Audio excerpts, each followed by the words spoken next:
Good morning, good afternoon, or good evening, and welcome to the Global Career Forum, the international online recruiting event organized for the MBA students from top business schools.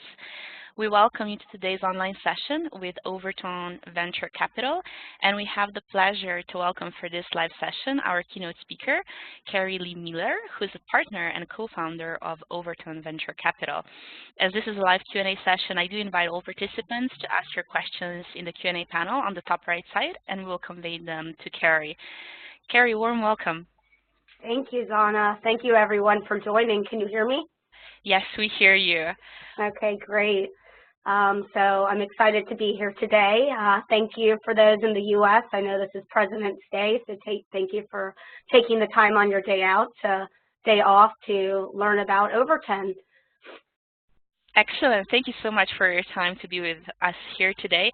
And perhaps to just kick off this session, could you tell us a little bit more about yourself, your background, your earlier career prior starting at Overton Venture Capital? Sure. So my background is I graduated from Emory University in Atlanta, Georgia with a finance major. I moved to New York and started my career in finance and management consulting. Now it's Willis Towers Watson. I focused on mergers and acquisitions and integration strategy. I went back to business school at Columbia. Always had a fascination for behavioral science and focused in finance at Columbia as well as human capital management, so human resources. And after business school, I spent about 9 years at Goldman Sachs in high strategy roles within the human capital management division. So I entered Goldman. I was head of recruiting strategy and metrics. So Goldman was one of kind of the early firms to recognize the value of the data in HR. And I joined Goldman as head of recruiting strategy to look at the hundreds of thousands of data points at Goldman Sachs on hiring, retention, and performance to look at the correlators for success. While I was at Goldman and really based on the financial markets after 2008, I was in about 7 different roles at Goldman. One of them for 4 years was I supported the CTO, the Chief Technology Officer of the firm, on talent strategy for technologists. Goldman, at the end of the day, is actually not just a bank, it's a technology company, 10,000 technologists out of 30,000 employees. And how does Goldman stay competitive on recruiting and attracting the top technologists? So I spent 4 years supporting our CTO, looking at the technology division. And then the last role that I was at Goldman was Goldman acquired a company in Dallas, Texas, Archon Group, which was a private equity firm, real estate private equity firm, 1,000 employees, 35 billion assets under management. I went to Dallas for 2 years to lead the people integration. So that's my career background. How I got involved into venture capital is, in my world, I'd say a very finance-heavy world. I went to Emory undergrad, Columbia Business School. I focused in finance. My world is a world of alternative asset managers as well as entrepreneurs. And with me being the HR guru in my network, I have been advising many startups and many friends on their careers as well as their companies as far as who they're hiring and how they're growing. New companies going from 5 to 10 employees, 10 to 50 employees, 50 to 100 employees, how do they scale? And so on the side, and as a friend, I was advising companies and said, why am I not investing with these companies? And so about 10 years ago, I started a partnership and started angel investing in companies. And through that, I've had some significant exits. And I enjoyed kind of the active advising in the startup space and had an opportunity last year to launch my own fund. And that's where I am today. And this is Overton. I'll tell you a little bit also about my business partner. There's 2 general partners. I'm one of them, Carrie Miller, and the second one is Michael Nogan. Michael Nogan's background is he is a former successful entrepreneur. He had a successful retail business that scaled to 300 retail channels and ended up exiting to Zappos. He was a management consultant, and he ended up being head of strategy at The Gap and then head of strategy and finance at 1-800-Flowers. And so he is really an operator. And our thesis Carrie, you just muted yourself. Perfect, thank you. Okay, much better. Okay, so Michael and my thesis is Michael's background is go-to-market strategy. So my background is talent strategy and finance. Most companies, if you ask any venture capitalist, where do most companies fail? Most startups fail because they don't get the right people in the right seats and they don't know how to grow and to kind of evolve on the people side of things as they scale. And then with Michael's background in go-to-market strategy, our thesis is built on, can we help companies, scrappy companies, who've already proven that there's a product market fit, can we kind of help them get to the marketplace? And so we are active investors. Michael and I came together. We are very active in the not-for-profit community in New York. We've been friends for many years, and we simultaneously realized last year that we were both looking to launch our own fund. And that's what kind of is the background for Overton. So we officially launched the fund this past year. Officially, legally, we started marketing the fund in December of this year. Today, we're kind of busy with we're entrepreneurs ourselves. I'd say there's 3 priorities that we have. The first one is we already have our first 2 portfolio companies. So we're portfolio company managing. We are sourcing and doing due diligence on companies, and we're also fundraising. So the target size of our fund is $25 million. Today we have about $10 million in commitments, which is an incredible amount for a first-time fund. If you know about kind of the venture capital industry, most first-time funds will range between 5 and 10 million. And the fact that we've already gotten to 10, and now that we're focusing on raising that additional 15 million. So some part of kind of our responsibilities right now is that fundraise. Now, I'll tell you a little bit about our investment thesis. Some of it, if you haven't already gone online or read the job description, I definitely recommend the online our website definitely explains where our thesis and our target focus area is, but I'll give you a high-level overview of what it is. So we're focused in the consumer space. And for us, what that means is consumer behavior is changing today. The way that we're purchasing, whether it's e-commerce or retail, what have it, is changing. And so we're industry agnostic, but we're really looking for those opportunities that are disrupting their marketplaces. We're focused on the seed extension round, so pre-Series A. These are companies that are post-MVP, which means minimal viable product, meaning the product or service has already launched. There has already been sales. We ideally target portfolio companies with at least $1 million in sales, or they're scrappy companies that are growing quickly and maybe haven't hit $1 million, but they're scaling that way in a very kind of quick manner. And so we're looking for incredible entrepreneurs and people with track records. We spend a lot of time on reference checking and spending time with them. We spend 3 to 4 months of due diligencing them, making sure that these are entrepreneurs that have proven track records and that they are looking for a smart check. There's many entrepreneurs out there. Some of them have their ideas and they don't necessarily want advisors. We're looking for entrepreneurs who are looking for collaborators. Entrepreneurs are good at X and Y. We think that we can bring Z. So that's one criterion. The second criterion is we're looking for major disruptors. We're looking for companies that are disrupting at least billion-dollar marketplaces. So huge macro marketplaces that are being disrupted. That's number 2. Number 3 criterion, and I already talked to it, have they already proven that there's a marketplace? Some of these companies haven't spent a penny on marketing, but already have 400, 500,000 in sales. Have they already proven in a short amount of time that there's a marketplace?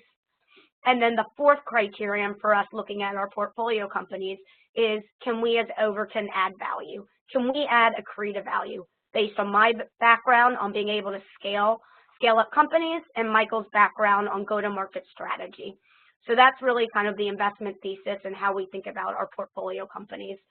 The last thing that I'll add is, as this is Michael and my first time fund, even though we've been successful angel investors and entrepreneurs ourselves, this is our first time fund. And so when we were launching the fund, one thing that Michael and I really wanted to make sure that we were spending a lot of time on was surrounding ourselves with the top industry experts and functional experts. And so we now have 12 operating partners who are functional industry experts that are involved in our due diligence and our portfolio company management. And just to give you an idea of some of the individuals who are involved as operating partners, one of them is Don Duet, the former CTO of Goldman Sachs. He's a senior advisor at McKinsey now. He's in the startup space. Richard Jaffe. Richard Jaffe's family office owns Ascena Group, which is Dress Barn, and Ann Taylor. He's a major consumer retail investor. Laura Weil. She's on the public board of directors of Carnival Cruise Lines. She took American Eagle public. She's a former investment banker. We have digital content marketing experts, technologists, PhD from Stanford, who helped create the algorithms for Airbnb. When we were building Overton, we really wanted to make sure that we were surrounding ourselves with experts with every functional area to make sure, as we're doing due diligence and portfolio company management, we've covered all bases.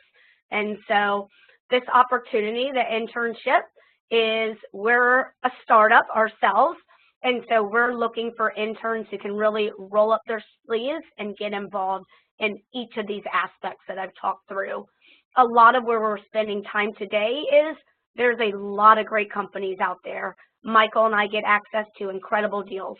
And so for us, it's once we've whittled down the deals that come our way, how do we think about where we do a deeper dive in due diligence? And so how do we whittle down the list of 100 pipeline companies? How do we look at the market sizing? How do we think about where do we spend our time on looking for future portfolio companies? That's one of the kind of, I'd say, key attributes of the internship. The other thing is right now we already have our first 2 portfolio companies. One of them is a marketing technology company in the influencer space, which I have a board seat, Silo. And the second one is a company called It's By You, which we just finalized terms with in the digital DIY craft digital content education space, which we also will have a board seat on. And so some of the responsibility of the internship will be helping us to portfolio company manage. And then the last, I'd say, area that we would definitely have some exposure, if the intern wants it, is on the fundraise. We've already done a lot of the heavy lifting on getting the initial commitments, but we definitely have follow-up on to get to our $25 million. And so learning a little bit about the marketing and the branding as we start a roadshow and how we will engage regional cities in our, in our attempt to get to the $25 million. So with that, I'm going to stop and turn it back to you, Zana, to see if there's additional questions that you think I should answer or if we should go straight into the Q&A. Perfect. Yes, so we have a lot of questions popping up. Perhaps one, you mentioned to me prior this session that last year through Global Career Forum, you did recruit an intern from Chicago booth. And we discussed right now, you were describing the internship, the profile that you're looking for, and something that would be of interest to the attendees today is, are you looking for a specific profile in terms of background, and are you targeting specific schools? Sure. So as far as targeting specific schools, it's easy for Michael and I. We're based out of New York, and so it was easy. I'm a Columbia alum. Michael's an NYU alum, so we posted there, and then we posted on the Global Career Forum. Really, the profile of what we're looking for is somebody who feels like they don't need a lot of kind of direction. They're used to jumping in and being able to be independent. We're obviously, this is an apprenticeship in the sense that you would be working directly with Michael and I. We're looking for folks with strong management consulting background, banking background, strategy background. We would take a lawyer. There's obviously a lot of kind of legal work and lawyers that we're working with. It's really somebody who's willing to kind of roll up their sleeves. Also, what would be really helpful is we do kind of market analysis and market sizing as we're looking for portfolio companies. And so being able to kind of have that background, whether it's through your prior experience or through your business school experience, being able to kind of identify what the marketplace is, how you would think about market sizing, how you would think about valuation. Yes, it's important to have, the finance background, but at the end of the day, do you know how to market size? Do you know how to kind of run a multiple analysis for comparable companies? But we're really looking for someone who's a go-getter, rolls their sleeves up, has no problem asking questions, and bringing their opinion to the table. And if everything goes well, is there a possibility that the internship converts into a full-time position? There is. For us, at the end of the day, it's really, I would say, ultimately on how much we end up ultimately fundraise. This is the first of hopefully many funds, so we can't promise that there's an opportunity for full-time experience, but there's definitely been opportunities to engage outside of the internship. We ended up having 3 interns last summer, 1 from NYU, 1 from Chicago, 1 undergrad, and the one from NYU actually stayed engaged during the school year. So there's definitely opportunity to, stay involved as well.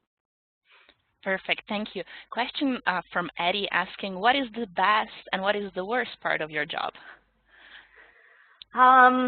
Good question. I'd say the best part is, I'm somebody who I enjoy being able to see a lot of different opportunities and to roll my sleeves up in a lot of different things. And every day, my day is different. Being able to look at some of the new consumer companies and innovation that's going on, feeling like you're front and center is really incredible. And then also taking a step back, being able to be thoughtful with my time and Michael's time on where do we actually get involved because we think we can add value.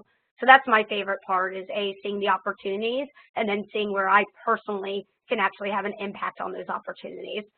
The challenge is, double-edged sword is, the flip side is knowing where to prioritize.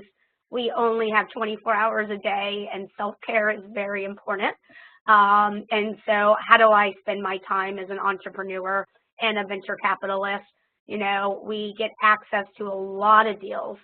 And so trying to figure out how do I spend my time on looking at the right companies.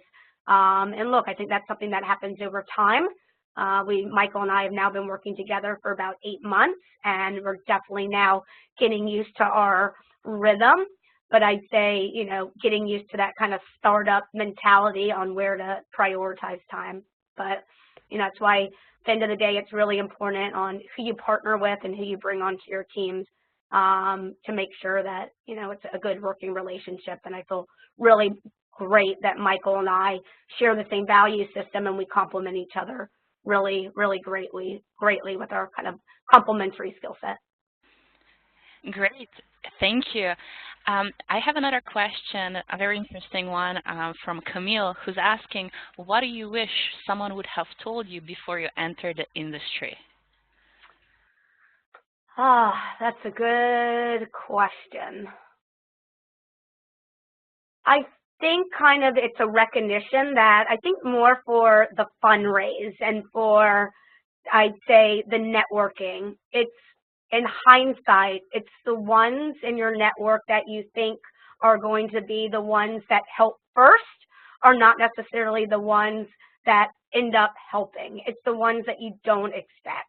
And so ultimately with venture capital and fundraising and finding opportunities, it is a networking and a numbers game. And so putting in the time, putting in the effort, putting in the energy to build relationships, to maintain existing relationships, and really putting yourself out there 100% ultimately yields the best deals and yields the best kind of opportunities for fundraising. So that's what I would say. Thank you. When we speak about Overton Venture Capital, how is the company structured? What are the, in quotes, departments at Overton, and how big is each team? Yep. So we're literally, it's 2 general partners, Michael and myself, as well as 12 operating partners. The operating partners, we have an individual commitment with each operating partner.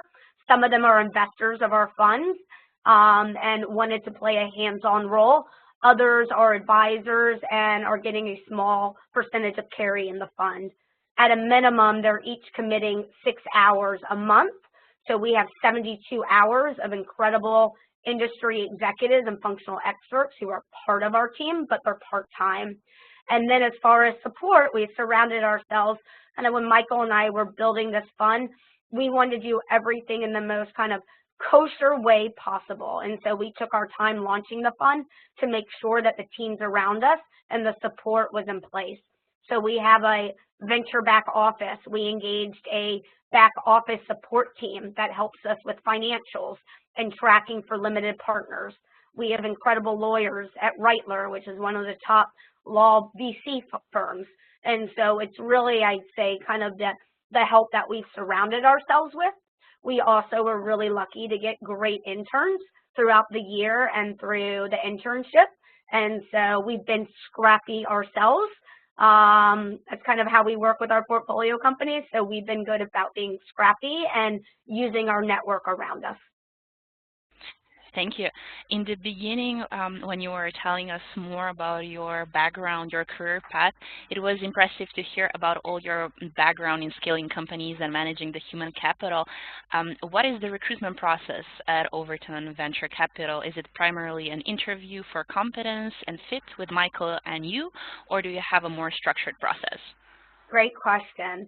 So it's a combination of culture as well as aptitude and how one thinks. And so we have an initial kind of screen conversation, a short 15 to 20 minutes once you fill out kind of the application and your interest in applying for the internship.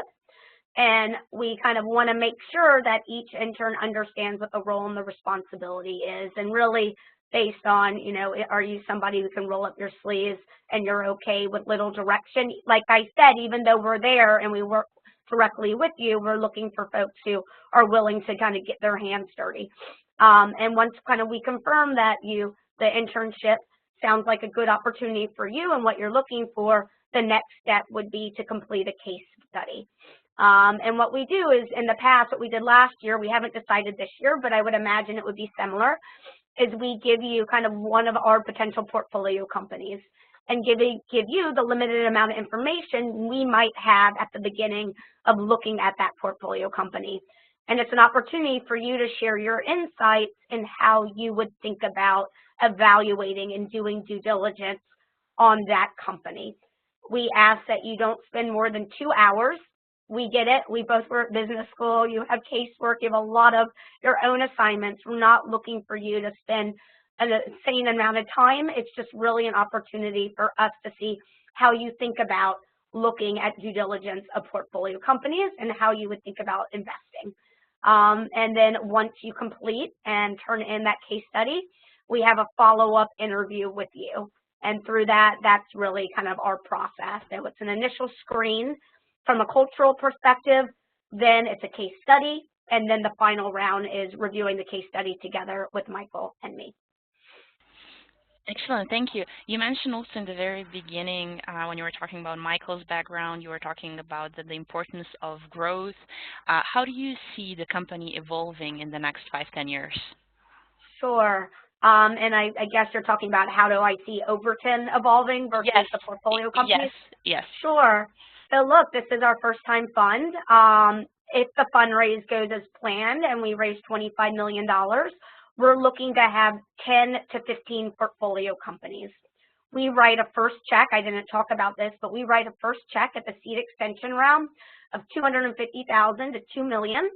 We're looking for an influencing control of our portfolio companies, meaning we're looking for 10 to 40% of those companies, 10 to 40% of the control of those companies, with a board seat, so some type of influencing control.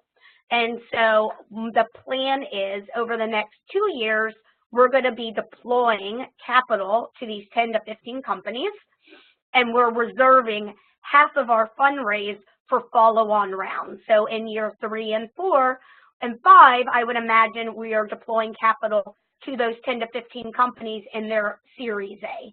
And so really for the first 5 years, it really is going to be investing in portfolio company management.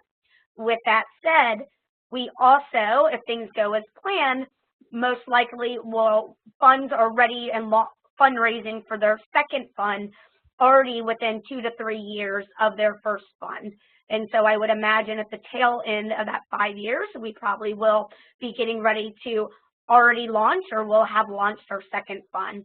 And by then, we'll, have our 10 to 15 companies we're portfolio managing. By then, hopefully, we will have built a team and, going through the progression. One of the things that I'm really excited about Overton is building a community.